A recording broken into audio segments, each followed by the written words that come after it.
Hi, I'm Kevin Mitnick, formerly a black hat hacker and the most wanted hacker in the world.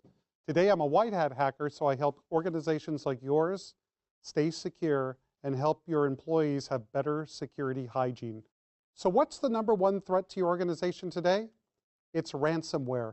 What exactly is ransomware? It's malicious software that once it gets into your environment, it scrambles or encrypts all your files so you no longer have access to it. So how do the bad guys get ransomware into your network? The number one way is through spear phishing.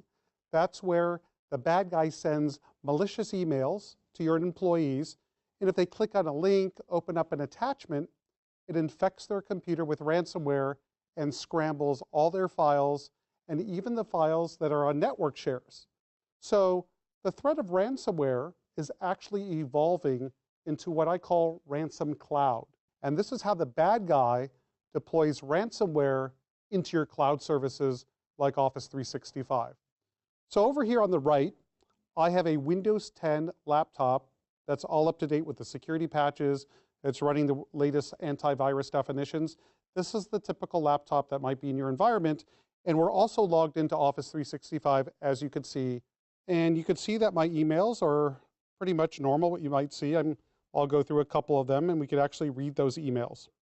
Over here, I have the hacker console. You see it's logged into an application called Sapo. This is the attacker in the cloud.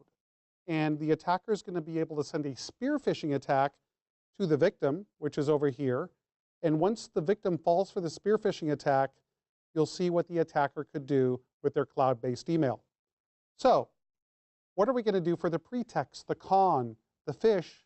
Is we're going to pretend to be a division of Microsoft that's deploying a new product called Anti-Spam Pro. Anti-Spam Pro will be a product that helps eliminate spam on their Office 365 account. So let me show you how it works. So we're going to pretend to be support at antispampro.com. We're going to be Anti-Spam Pro as the company name. The victim is going to be me. I'm going to type in my name as well. Right now that's been set. I'll zoom in a little bit so you can see this. And then I'm going to click Create. And what Create does, it will send the spear phishing attack. Pay attention to the upper right-hand portion of the screen. I'm going to click Create. You'll see up here that it should say Sent in a moment. There it goes. It says the email has successfully been sent. That's the attacker sending the spear phishing email to my account over here. And as you can see, I just received an email from Anti-Spam Pro. Let's take a look and see what it says. So I'm going to be the victim here. I'm going to double click the email. It's going to have the Microsoft branding in it, as you can see. And basically it's a message that says, as a part of our effort to improve the experience of all our customers and to eliminate spam-based email, we're offering you to enable the service. And if you want the product, the only thing you have to do to enable it is click the following link in the email. Just click the link. So let's go ahead and do it. It's going to ask me to, re-authenticate, which is normal. And then what it asks me to do, it asks for permissions because Anti-Spam Pro needs permissions to eliminate spam. And what an ordinary user will take a look at it and says, yeah, this sounds normal that they need to look at your email, they need to read your email, they need full access and this sort of thing. And as soon as the victim accepts those permissions, it's game over. And now we go to the attacker computer and we're going to refresh and we're going to enable certain functionalities. So this web application is actually in the cloud. This victim could be any company located on any part of the planet. It doesn't matter. So what functions do we have here? If we look at the bottom here, what we could do is we could view the victim's contacts of this person here. I could view their emails. I could send email as them and a few other things which I'll get to in a moment. So let's go ahead and view the emails. Let me zoom out. We'll view emails. What does view emails mean? What I'm doing is I'm viewing the emails of the victim that clicked on the spear phishing link, so I have complete access to their emails. What else I could do is I could actually send email as them. So I could send email to their colleagues, to their business partners, to their family or friends. and use the same spear phishing attack to attack them. But what's the most scariest of them all is Ransomcloud. What Ransomcloud is going to do is, in real time, as you'll see, infect the victim's emails, actually encrypt them so the user no longer has access. So let's go ahead and enable Ransomcloud. I'm going to click Enable Ransomcloud. And you see in real time it says infected, infected, infected, infected. What the attacker is doing is actually encrypting all the emails in this account so the victim no longer has access. What we do see is the subject line. Why do the attackers leave the subject line? Is so the victim knows what emails they can't access. So if we take a look over here, we'll scroll up, and you see an email that says, your emails have been encrypted.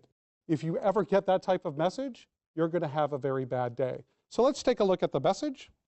I'm going to double click the email, and I get this scary message. This is what exactly a ransomware attack looks like. We have a message that says, your emails have been encrypted. It explains that your attachments have been encrypted as well, and you will no longer have access to it unless you send $300 of Bitcoin, which is a cryptocurrency, to this Bitcoin address, which belongs to the criminal, the bad guy. So unless you pay the ransom, you'll no longer have access to your email. A pretty scary thing. So what can you actually do about this type of attack? I strongly recommend that you consider a managed service provider. These are the individuals that are trained to help you remediate and recover from this attack without reinfecting your environment. What traits of a managed service provider should you look for? Well, one, that could make it a priority to educate your employees not to fall for phishing attacks. Phishing attacks are the #1 way an attacker is going to deploy Ranomcloud into your environment. Also to deploy defensive technologies like EDRs, which are endpoint detection and response tools to detect malware such as ransomware. So these tools that are like antivirus software could hopefully stop the ransomware in its tracks even though the victim clicked on it. Your MSP should have really good support. So if you ever have a problem, they'll come by your side and help you recover. And most importantly, you want a managed service provider that could help you back up your information locally or in the cloud. And of course, you should consider using a SaaS protection service to, again, protect your organization from this type of threat. So there you go. Stay safe out there. And remember, you have to protect yourself against these types of attacks because they can have a substantial effect on your business.